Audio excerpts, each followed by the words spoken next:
వాస్తవం ఏంది అంటే రేవంత్ రెడ్డి గారు ఎలక్షన్ ముందే చెప్పారు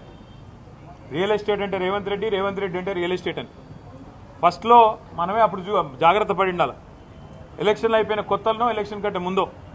ఆ రోజు వచ్చిండు అక్కడ ఫుట్బాల్ ఆడిండు హెచ్సియూకి వచ్చిండు ఫుట్బాల్ ఆడిండు అప్పుడే కన్ను పడ్డది భూముల మీద ఇప్పుడు పిల్లల్ని ఫుట్బాల్ ఆడుతూ ఉన్నాడు లెక్క చేయట్లేదు నా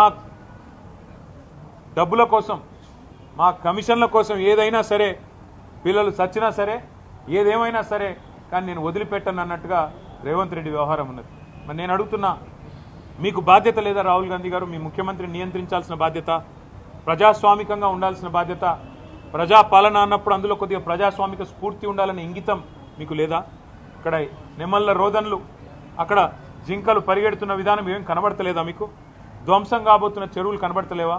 దెబ్బతినబోతున్న పర్యావరణం కనబడతలేదా అక్కడ కొన్ని ఎగ్జాటిక్ స్పీషీస్ ఉన్నాయి